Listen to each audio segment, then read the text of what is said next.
যদিও হজের নির্দিষ্ট রকমগুলো জিলহজ মাসে আদায় করা হয়, কিন্তু হজের মাস শুধু জিলহজ মাস নয়, হজের মাস হচ্ছে তিনটা। কয়টা? একটা হলো শাওয়াল, জিলকদ, জিলহজ। শাওয়াল, জিলকদ, জিলহজ। শাওয়াল মাস কোনটা? রমজানের পরের মাসটাই। শাওয়ালের 1 তারিখ থেকে হজের সূচনা শুরু হয়ে যায়, তারিখ শুরু হয়ে যায়। সত্যায়ন টিভি, শুদ্ধতা ছড়াই প্রাণে প্রাণে। যেহেতু জিলহজ মাস শুরু হয়ে গেছে, আজকে জিলহজ মাসের কত তারিখ? কত তারিখ আছে? 2 তারিখ।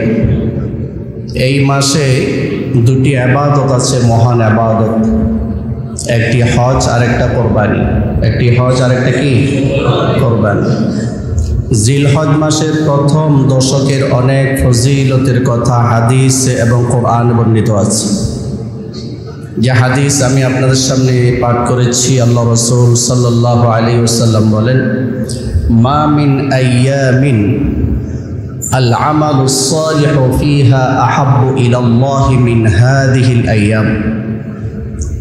যে বান্দাবান্দি যে দিনগুলোতে আমল করে, যতগুলো দিন আছে, রমজান মাস ব্যতীত, এটা আলাদা একটা বিষয়, রমজান মাস ব্যতীত বাকি 11টি মাসের যতগুলো দিন আছে, যেই দিনগুলোতে বান্দাবান্দি আল্লাহর ইবাদত করে, ওই দিনগুলোর মধ্য থেকে জিলহজ মাসের প্রথম 10 দিনের ইবাদত আল্লাহ তাআলার কাছে সবচেয়ে প্রিয়।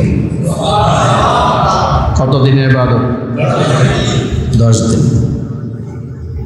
সাহাবায়ে কেরাম রাসূল করিম সাল্লাল্লাহু আলাইহি ওয়াসাল্লামকে প্রশ্ন করলেন, ইয়া রাসূলুল্লাহ ওয়ালাল জিহাদ, জিহাদের থেকেও কি বেশি উত্তম? জিলহজ মাসের প্রথম দশকের আমল আল্লাহ তাআলার কাছে কি জিহাদ থেকেও বেশি উত্তম? قال رسول الله صلى الله عليه وسلم ولا الجهاد في سبيل الله। কহা আল্লাহর রাস্তায় জিহাদ করা থেকেও জিলহজ মাসের প্রথম দশকের আমলের মর্যাদা আল্লাহ তাআলার কাছে অনেক অনেক বেশি। ইল্লা, তবে, খরাজা রাজুলুম বিনাফসিহি ওয়া মালিহি ফালাম ইয়ারজি' মিন যালিকা বিশাইইন। কোন বান্দা যদি আল্লাহর রাস্তায় জিহাদ করার জন্য নিজের জান ও মাল নিয়ে বের হয়ে যায়, অতঃপর সে জান এবং মাল নিয়ে যদি ফেরত না আসে তথা শহীদ হয়ে যায়, ওই ব্যক্তির মর্যাদা জিলহজ মাসের আমল থেকেও আবার বেশি। তাহলে প্রথম কি বললেন? জিহাদ থেকেও বেশি মর্যাদা। এরপর বলেন কি? তবে ওই ব্যক্তি, যে ব্যক্তি জান মাল নিয়ে আল্লাহর রাস্তায় জিহাদে চলে যায়, ফালাম ইয়ারজি' মিন যালিকা বিশাইইন, জান এবং মাল কোনোটা নিয়ে সে আর ফিরে আসে না, অর্থাৎ আল্লাহর রাস্তায় শহীদ হয়ে গেছে, এই শহীদ হওয়ার আমলটা আল্লাহ তাআলার দরবারে জিলহজ মাসের প্রথম দশকের আমলের থেকে বেশি মর্যাদাপূর্ণ। তো যাক, এখন তো জিহাদ আর নাই, কিন্তু আমল তো আমরা করতে পারি। কি বলেন? এত গুরুত্বপূর্ণ এই 10টি দিন আল্লাহ রাব্বুল আলামিন সূরাতুল ফাজরে শপথ করেছেন, ওয়াল ফাজর ওয়া লায়ালিন আশর ওয়াশ শাফিঈ ওয়াল ওয়াতর ওয়াল লাইলি ইযা ইয়াস। আল্লাহ তাআলা 5টি বিষয়ের শপথ করেছেন। কয়টি বিষয় শপথ করেছেন? আমি জিজ্ঞেস করব। 5টি বিষয় বলার পর আবার জিজ্ঞেস করব। আমরা সাধারণত শপথ কেন করি? মানুষের মনে বিশ্বাস জাগানোর জন্য, যে খোদার কসম করে বলছি, আল্লাহর নামে শপথ করে বলছি, আমি এই কাজটুকু করিনি, আমি এই কথা বলিনি, কেন? সেই জন্য বিশ্বাস করে। তো আল্লাহ তাআলার এমন কোনো কিছু কি প্রয়োজন আছে যে আমাদের বিশ্বাস করানোর জন্য শপথ করার কোনো প্রয়োজন আছে? আচ্ছা, আমরা যদি আল্লাহকে বিশ্বাস করি, আমাদের লাভ নাকি আল্লাহর লাভ? তাহলে আল্লাহ শপথ কেন করলেন? আল্লাহ তাআলা শপথ করেন, বিভিন্ন বিষয়ের শপথ এই জন্য করেন, ওই বিষয়টার গুরুত্ব বোঝানোর জন্য। সুবহানাল্লাহ। তাহলে এখানে 5টা বিষয়ের শপথ করেছেন, যেন ওই 5টা বিষয়ের গুরুত্ব এবং মর্যাদা আমরা অনুধাবন করতে পারি। প্রথম শপথ ওয়াল ফাজর, ফজরের শপথ। কিসের শপথ? ফজরের শপথ। অর্থাৎ সুবহে সাদিকের শপথ। আগে বলেছি আল্লাহ তাআলা শপথ কেন করেন, বিষয়টা গুরুত্ব বোঝানোর জন্য। তাহলে ফজর অর্থাৎ সুবহে সাদিক একটা গুরুত্বপূর্ণ সময়, এটা এই জন্য আল্লাহ তাআলা ফজরের শপথ করেছেন। প্রভাতকালের শপথ, মুফাসসিরিন কেরাম লিখেছেন যে যেই কোনো দিনের প্রভাতকালের শপথ হতে পারে, ফজরের শপথ অর্থাৎ যে কোনো দিনের ফজরের শপথ, এক নম্বর ব্যাখ্যা। আর কেউ কেউ বলেছেন না, মুহররম মাসের প্রথম তারিখের ফজরের শপথ। কেন? মুহররম মাস এটা হচ্ছে ইসলামী চাঁদের সূচনার তারিখ হয় এখান থেকে। ইসলামের ভাষায় মাস যে গণনা শুরু হয় কোন মাস থেকে? মুহররম মাস থেকে। এই জন্য মুহররম মাসের প্রথম তারিখের ফজরের শপথ।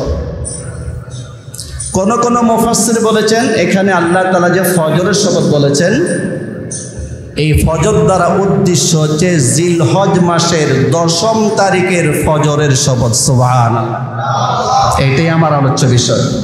3 নম্বর ব্যাখ্যা কি বললাম? কোন তারিখের? জিলহজ মাসের 10 তারিখের ফজরের শপথ। গুরুত্ব কম না বেশি? তো আল্লাহ রাব্বুল আলামিন ফজরের শপথ করেছেন 1 নম্বর। 2 নম্বর ওয়ালায়ালিন আশর, 10 রাত্রির শপথ। আব্দুল্লাহ ইবনে আব্বাস রাদিয়াল্লাহু তাআলা বলেছেন যে এখানে 10 রাত্রি বলতে জিলহজ মাসের প্রথম 10 রাত উদ্দেশ্য। সুবহানাল্লাহ। কোন মাসের? যেটাতে আমরা এখন আছি। গুরুত্ব অনেক না? কয়টা শপথ গেল? ফজরের শপথ, জিলহজ মাসের প্রথম 10 রাত্রির শপথ। 3 নম্বর এবং 4 নম্বর একসাথে আল্লাহ শপথ করেছেন ওয়াশ-শাফিঈ ওয়াল ওয়াতরি। শপথ তার যা জোড় এবং বেজোড় হয়। জোড় এবং কি হয়? বিজোড় হয়। জোড় আছে না দুইটা, আর 1, 3, 5 বেজোড়। তো আল্লাহ তাআলা জোড় এবং বেজোড় দুইটার শপথ করেছেন। কেন? এখানে জোড় বলতে জিলহজ মাসের 10 তারিখ উদ্দেশ্য। সুবহানাল্লাহ। তাহলে জিলহজ মাসের 10 তারিখের শপথ। আর বেজোড় জিলহজ মাসের 9ম তারিখ উদ্দেশ্য। সুবহানাল্লাহ বলবেন না? 9ম তারিখে তো আসতেছে। কেউ কেউ বলেছেন শাফউন শব্দত জোড়, আল্লাহর যত সৃষ্টি আছে সব সৃষ্টি কিন্তু আল্লাহ তাআলা জোড়া জোড়া সৃষ্টি করেছেন। যেমন রাত দিন, আলো অন্ধকার, আকাশ জমিন, জোড় না গোলা, জোড়া জোড়া জোড়া জোড়া সৃষ্টি করেছেন। পুরুষ নারী জোড়া জোড়া সৃষ্টি করেছেন। যদিও হজের নির্দিষ্ট রকমগুলো জিলহজ মাসে আদায় করা হয়, কিন্তু হজের মাস শুধু জিলহজ মাস নয়, হজের মাস হচ্ছে 3টা। কয়টা? একটা হল শাওয়াল, জিলকদ, জিলহজ। শাওয়াল, জিলকদ, জিলহজ। শাওয়াল মাস কোনটা? রমজানের পরের মাসটাই। শাওয়ালের 1 তারিখ থেকে হজের সূচনা শুরু হয়ে যায়, তারিখ শুরু হয়ে যায়। এই জন্যই কোনো ব্যক্তি যদি রমজান মাস শেষ হওয়ার পর শাওয়াল মাসের 1ম তারিখে এহরাম বাঁধে, আর সে যদি হজের জন্য চলে যায় এবং সে যদি জিলহজ মাসের নির্দিষ্ট তারিখগুলোতে হজের রকমগুলো আদায় করে, তার হজ হয়ে যাবে। আর আগের দিনে কিন্তু মানুষ 2 মাস 3 মাস আগে বের হয়ে পড়তো এহরামের কাপড় পরে। তাহলে দেখেন তো বরকতটা কবে থেকে শুরু হয়েছে? রমজান মাস থেকে শুরু হয়েছে। আর এটা সমাপ্তি ঘটে জিলহজ মাসের 10 তারিখে কোরবানির মাধ্যমে। সুবহানাল্লাহ। তবে রমজান মাস যখন শেষ হয় তখন আল্লাহ রাব্বুল আলামিন আমাদের জন্য ঈদুল ফিতর দিয়েছেন। আর জিলহজ মাসে আল্লাহ তাআলা আমাদের জন্য ঈদুল আজহা দান করেছেন। ঈদুল ফিতরের আনন্দের সূচনা হয় সদকাতুল ফিতর আদায়ের মাধ্যমে, আর ঈদুল আজহার আনন্দের সূচনা হয় কোরবানি আদায়ের মাধ্যমে। কত সুন্দর মিল ইবাদতের মধ্যে। যারা হজ করতে গিয়েছেন এই 10 দিনের মধ্যে তারা হজ করবেন, এবং যারা হজ করতে যাইতে পারেন নাই তাদের কিছু আমল আছে এই 10 দিনের মধ্যে। কোরবানি তো আমরা করব ইনশাআল্লাহ। এক নাম্বার আমল আমি গত শুক্রবার বলেছিলাম যে এই প্রথম দশকের এক নাম্বার আমল হচ্ছে যখন চাঁদ দেখা যাবে, জিলহজ মাসের চাঁদ দেখা যাবে, তখন চুল এবং নখ কাটা যাবে না। আমি গত শুক্রবার বলে দিয়েছিলাম, আল্লাহ মালুম কে কতটুকু আমল করতে পেরেছেন। চুল এবং নখ কাটা নিষেধ। তিরমিজি শরীফে একটা হাদিস বর্ণিত আছে, 1523 নম্বর হাদিস। قال رسول الله صلى الله عليه وسلم من رأى هلال ذي الحجة وأراد أن يضحي فلا يأخذن من شعره وأظفاره। নবীজি বলেন, কোন ব্যক্তি যদি জিলহজ মাসের চাঁদ দেখে আর সেই ব্যক্তি যদি কোরবানি দেওয়ার ইচ্ছা করে, তাহলে সে যেন তার চুল না কাটে এবং নখ না কাটে। সুবহানাল্লাহ। এখন প্রশ্ন হয়, জিলহজ মাসের চাঁদের সাথে চুল আর নখ না কাটার কি সম্পর্ক? এক নাম্বার উত্তর, আপনার যুক্তি কোনো নির্ভর করে না ইসলামের কোনো বিধানের। আপনার যুক্তি না ধরলে এটা মানতে হবে, এটা রসুলের নির্দেশ। আর রসুলের ততক্ষণ পর্যন্ত কোনো নির্দেশ করেন না যতক্ষণ না আল্লাহ তাআলার পক্ষ থেকে অনুমতি প্রাপ্ত হন না। সুবহানাল্লাহ বলে। তবে একটা সম্পর্ক তারপর বলে, ওলামায়ে কেরাম বলেছেন যে হাজিরা যখন হজ করতে যায়, খানা কাবা যখন তওয়াফ করে, দৃশ্যটা দেখে এমন মনে হয় যে পুরো খানা কাবাটা মনে হয় একটা চুম্বক। এই খানা কাবা তার চুম্বক শক্তিতে সারা পৃথিবীর দিক দিগন্ত থেকে বিভিন্ন হাজিদেরকে টেনে নিয়ে যায়, আর তারা আল্লাহর জন্য পাগল হয়ে খানা কাবার চতুর্দিকে ঘুরতে থাকে। সুবহানাল্লাহ। যখন নাকি হাজি সাহেবরা খানা কাবা তওয়াফ করেন, তখন আল্লাহ রাব্বুল আলামিনের পক্ষ থেকে নির্দেশ দেওয়া হয়েছে, সাধারণ কাপড় পরিধান করলে চলবে না, বরং এহরামের কাপড় পরিধান করতে হবে। আর এহরামের কাপড় মন মতো পরলে চলবে না। এহরামের কাপড়টা কেমন হইতে হবে? এহরামের কাপড় কিন্তু সেলাই করা কাপড় হইতে পারবে না। এহরামের কাপড়ে কোনো সুগন্ধি ব্যবহার করা যাবে না। সুবহানাল্লাহ। যারা নাকি খানা কাবার তওয়াফ করে তারা কিন্তু মুখ ঢাকতে পারবে না। যারা নাকি খানা কাবার তওয়াফ করে তারা কিন্তু চুল কাটতে পারবে না, তারা কিন্তু নখও কাটতে পারবে না। আল্লাহর নবী আমাদেরকে এই জন্য নির্দেশ দিয়েছেন, হে আমার উম্মতেরা, তোমরা যারা হজ করতে যাইতে পারো নাই, তোমরা যদি নখ না কাটো, চুল না কাটো, হাজিদের সাথে একটা সাদৃশ্য হয়ে যাবে। এই সাদৃশ্য হওয়ার কারণে হাজিরা যেমনিভাবে আল্লাহ রাব্বুল আলামিনের রহমত পাবে, তোমরাও আল্লাহ তাআলার রহমত পেয়ে যাইবা। এই জন্য আল্লাহ রাসূল বলেছেন, তোমাদের কেউ যখন জিলহজ মাসের চাঁদ দেখবা আর কোরবানি দেওয়ার ইচ্ছা করবা, সে যেন তার চুল না কাটে এবং নখ না কাটে। প্রশ্ন হলো, ছোট ছোট বাচ্চারা নখ কাটবে কিনা, চুল কাটবে কিনা? প্রশ্ন হয় কিনা একটা? শুধু আমরা যারা মুরব্বী আছি, যারা প্রাপ্তবয়স্ক হয়ে গেছি, তাদের জন্য একটা হাদিস পাওয়া যায়। হযরত আব্দুল্লাহ ইবনে ওমর রাদিয়াল্লাহু তাআলা আনহু মাররা বিইমরাআতিন তাআখুযু শা'রা ইবনিহা। আব্দুল্লাহ ইবনে ওমর রাদিয়াল্লাহু তাআলা আনহু একবার এক মহিলার পাশ দিয়ে যাচ্ছিলেন। ওই মহিলা তার সন্তানের চুল কাটতেছিল। তখন আব্দুল্লাহ ইবনে ওমর বললেন, হ্যাঁ মা, তুমি কাজটা কি করলা?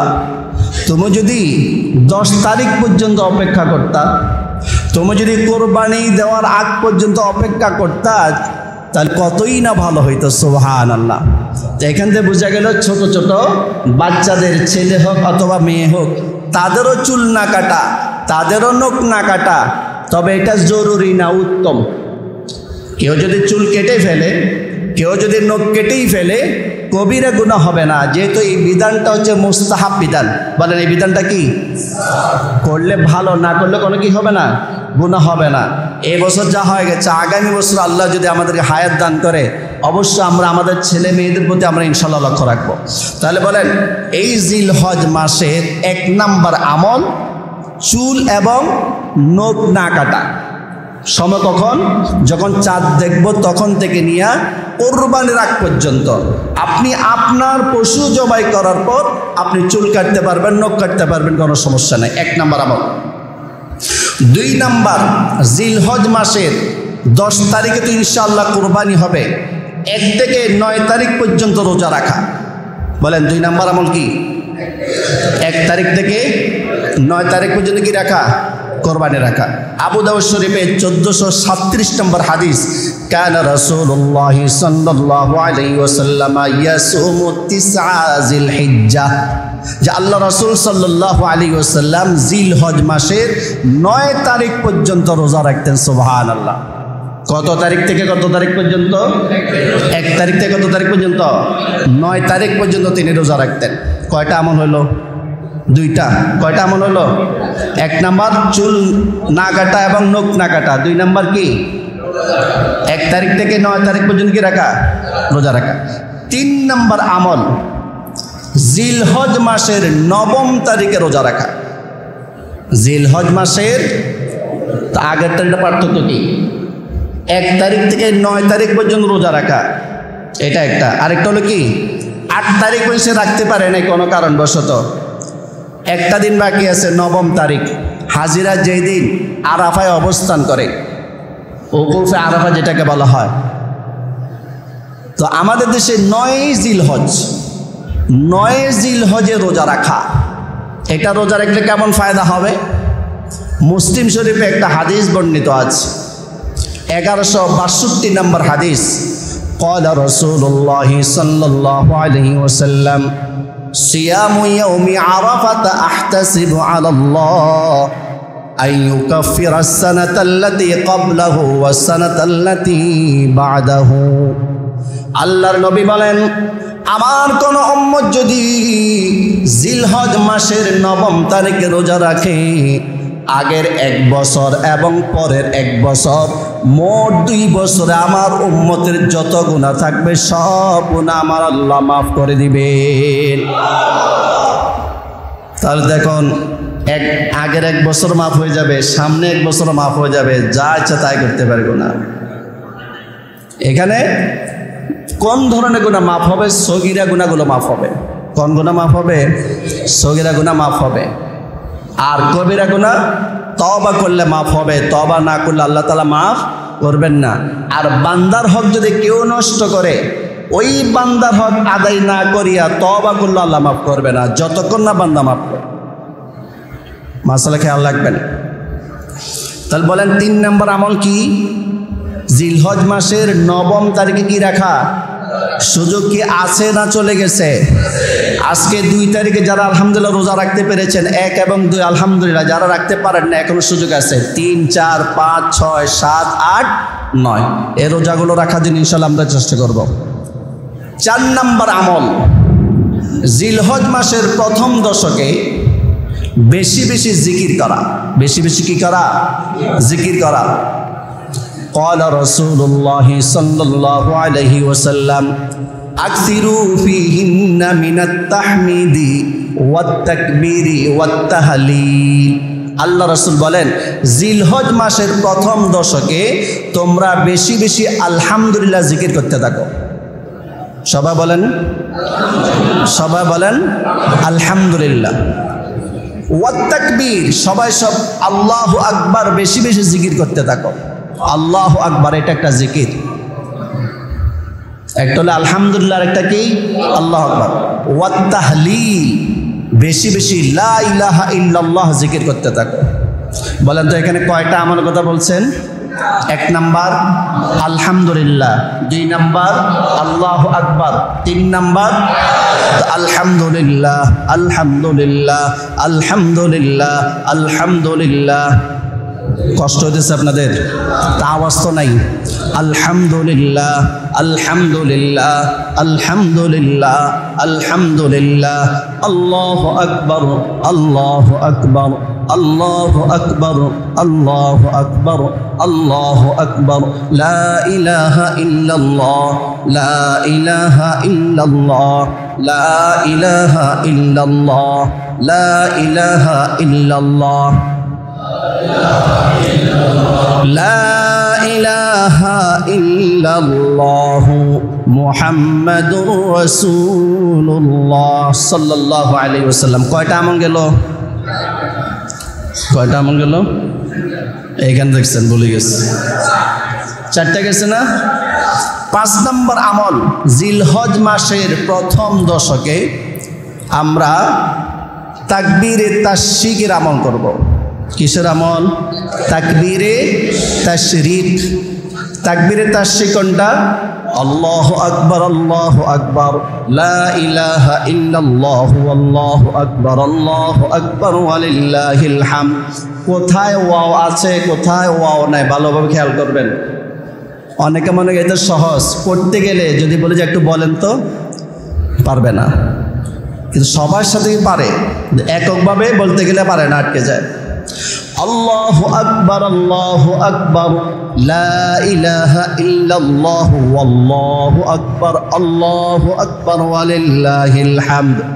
আল্লাহু আকবার, আল্লাহু আকবার, লা ইলাহা ইল্লাল্লাহু, আল্লাহু আকবার ওয়ালিল্লাহিল হামদ। আল্লাহু আকবার, আল্লাহু আকবার, লা ইলাহা ইল্লাল্লাহু, আল্লাহু আকবার ওয়ালিল্লাহিল হামদ। এটা এত গুরুত্বপূর্ণ বাক্য, ঘটনা ইনশাল্লাহ আগামী শুক্রবার বলবো। কোরবানি কিভাবে আমাদের ইসলাম ধর্মে আসলো, কবে থেকে শুরু হয়েছে। মূলত ইব্রাহিম আলাইহিস সালাতু ওয়াস সালাম যখন নিজের পুত্র সন্তান ইসমাইলকে জবাই করে দিলেন, উনি তো মনে হচ্ছে ইসমাইল জবা হয়ে গেছে, কিন্তু আসলে ইসমাইল জবা হয় নাই। জবা হয়েছে কি? বেহেশতের দুম্বা জিবরাইল আলাইহিস সালাতু ওয়াস সালাম নিয়ে আসছেন। আয়েশা থেকে হযরত ইব্রাহিম সজোরে ছুরি চালাইতেছে নিজের ছেলের গলা। তখন জিবরাইল আলাইহিস সালাতু ওয়াস সালাম আশ্চর্যান্বিত এই দৃশ্য দেখে তিনি বলছিলেন আল্লাহু আকবার, আল্লাহু আকবার। এতটুকু বলছেন। কতটুকু বলছে বলেন তো? আবার বলেন। কে বলেছে? ইব্রাহিম আলাইহিস সালাতু ওয়াস সালাম চোখ খুললেন, আওয়াজ কার শুনলাম? দেখা তো ইসমাইল তো জবাই হয় না, জবাই হয়েছে কে?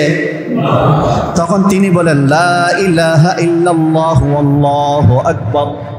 বলেন লা ইলাহা ইল্লাল্লাহু, আল্লাহু আকবার, লা ইলাহা ইল্লাল্লাহু, আল্লাহু আকবার। কে বলছেন? ইসমাইল আলাইহিস সালাতু ওয়াস সালাম তো এখন চোখ খুললেন, সুস্থ মানুষ। উনি এই ঘটনাটা অনুধাবন করলেন, তিনি বললেন আল্লাহু আকবার ওয়ালিল্লাহিল হামদ।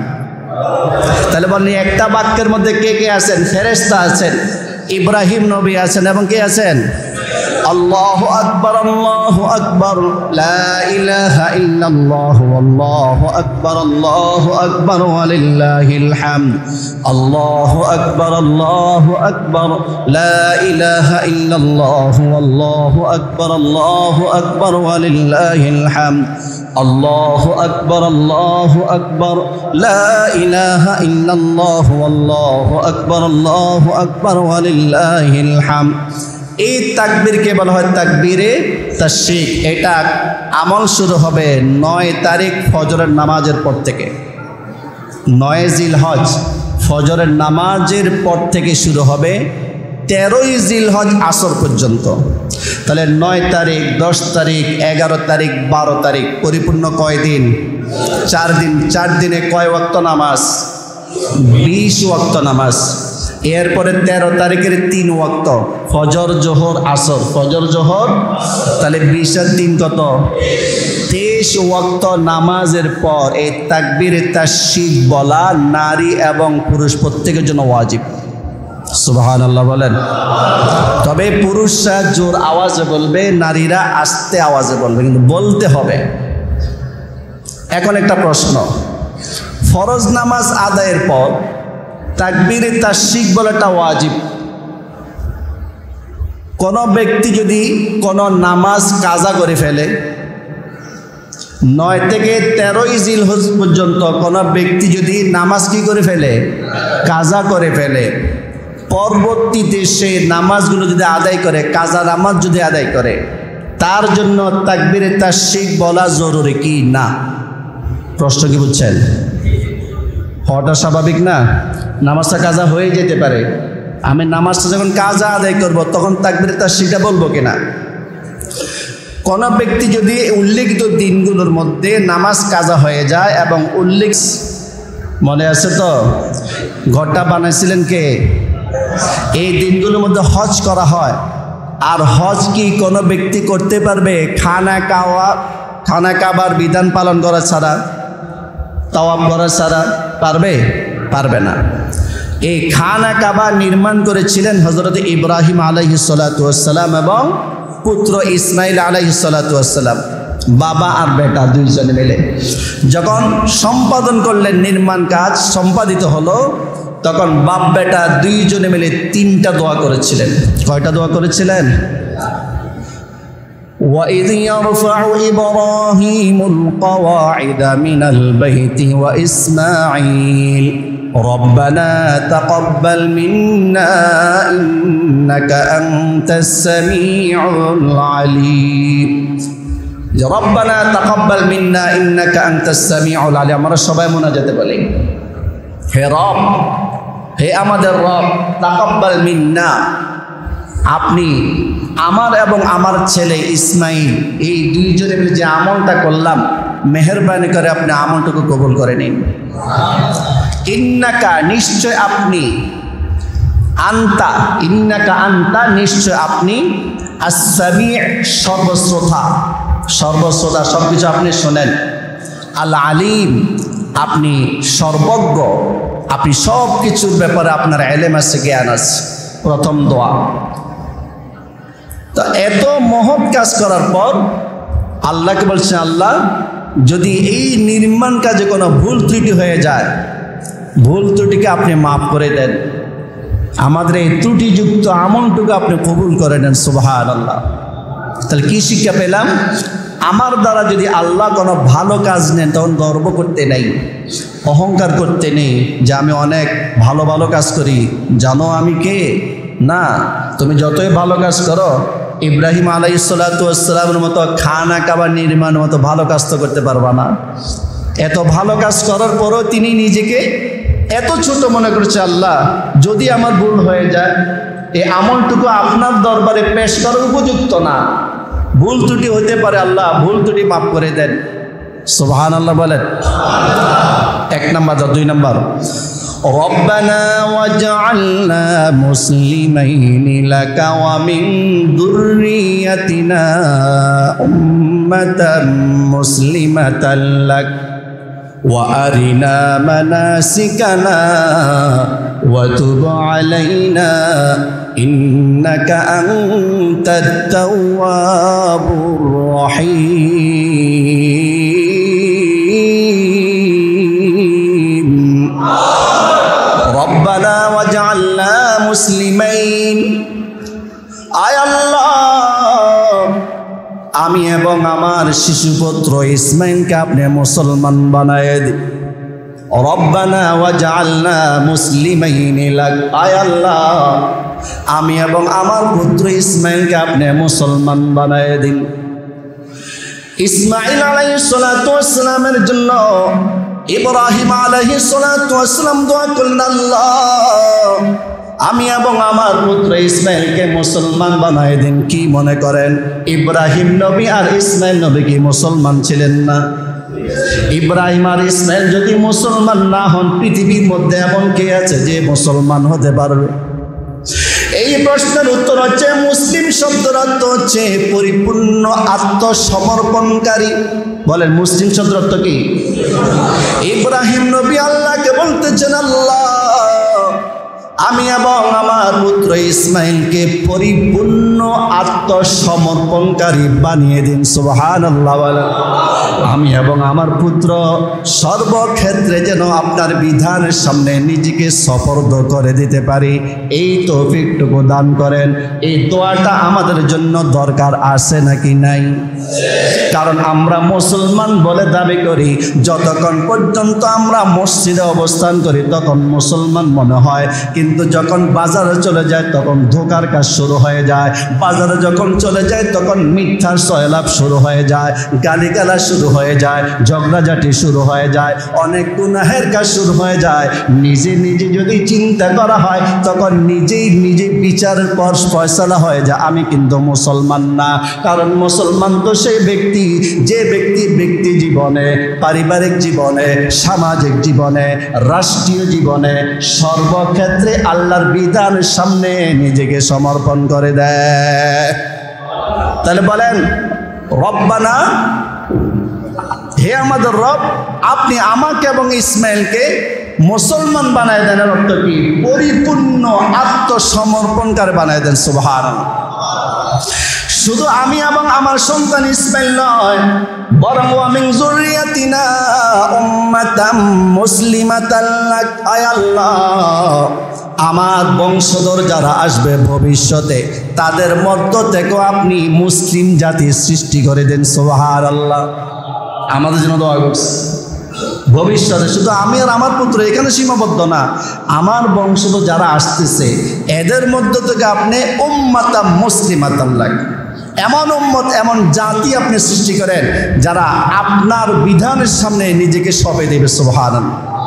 ওয়া আরিনা মানাসিকানা, আয় আল্লাহ, আপনি আমাদেরকে হজের বিধানগুলো বাতলে দেন। সুবহানাল্লাহ বলেন। ওয়া তুব আলাইনা, আয় আল্লাহ, আমাকে আপনি মাফ করে দেন, আমার পুত্র ইসমাইলকে আপনি মাফ করে দেন। ইন্নাকা আনতাত তাওয়াবুর রহিম, কেন মাফ করবেন? যেহেতু আপনি তওবা কবুলকারী, যেহেতু আপনি রহিম, যেহেতু আপনি দয়ালু, সেই জন্য আমাকে আপনি মাফ করে দেন, আমার সন্তান ইসমাইলকে আপনি মাফ করে দেন। সুবহানাল্লাহ বলে। দোয়া করতে পারবো তো ইনশাআল্লাহ? 3 নম্বর দোয়া বলবো নাকি ছেড়ে দেবো? সময় হয়ে গেছে। 3 নম্বর দোয়াটা বলে দিই। ربنا وابعث فيهم رسولا منهم يتلو عليهم آياتك ويعلمهم الكتاب والحكمة ويزكيهم إنك أنت العزيز الحكيم ربنا وابعث فيهم رسولا من أنفسهم আয় আল্লাহ, ভবিষ্যতে আপনি তাদের মধ্য থেকে তাদের কাছে একজন রাসূল পাঠায় দেন, যে রাসূলের আমল হবে ইয়াতলু আলাইহিম আয়াতিকা, যে নাকি আপনার আয়াতগুলো মানুষের সামনে তেলাওয়াত করবে। 1 নম্বর আমল। 2 নম্বর ওয়া ইউআল্লিমুহুমুল কিতাবা, কোরআন শিক্ষা দিবে, ওয়াল হিকমাতা, সুন্নাহ শিক্ষা দিবে, ওয়া ইউযাক্কিহিম, যে রাসূলটা মানুষকে পবিত্র করে দেবে। পবিত্র বলতে দিলকে কুফরি আকীদা থেকে পবিত্র করে দিবে, মানুষের শরীরকে প্রকাশ্য নাপাকি থেকেও পবিত্র করে দিবে। এমন একটা রাসূল আপনি পাঠাবেন। সুবহানাল্লাহ বলেন। এমন একজন রাসূল আপনি পাঠাবেন যে রাসূলের কাজ হলো 4টা। কয়টা কাজ? 1 নাম্বার, ইব্রাহিম আলাইহিস সালাতু ওয়াস সালাম বলেন যে রাসূলটা আসবে সেই রাসূলের 4টা আমল করবে। 1 নাম্বার বলেন তো কি বলছিলাম? ইয়াতলু আলাইহিম আয়াতিকা, আপনার আয়াতগুলো মানুষের সামনে তেলাওয়াত করবে, কোরআন তেলাওয়াত করবে। 1 নাম্বার আমল। 2 নাম্বার ওয়া ইউআল্লিমুহুমুল কিতাবা, কোরআন শিক্ষা দিবে। একটা হলো নিজে পড়বে, 2 নাম্বার কি অন্যকে শিক্ষা দেবে। ওয়াল হিকমাতা, সুন্নাহ শিক্ষা দেবে, সুন্নাহ শিক্ষা দেবে, সুন্নাহ শিক্ষা দেবে। কয়টা? 3টা।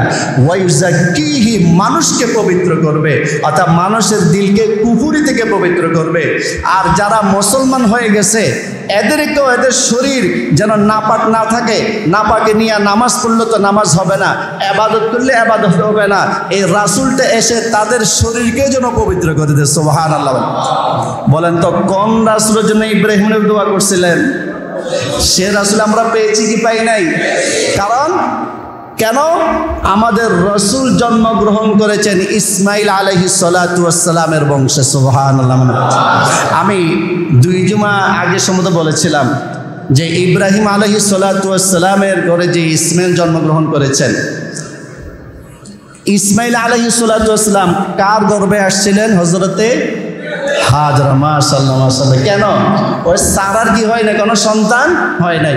তো ইসমাইল আলাইহিস সালাতু ওয়াস সালাম জন্মগ্রহণ করার পরে আল্লাহ রাব্বুল আলামিন সারার ঘরেও কিন্তু একটা সন্তান দান করেছিলেন।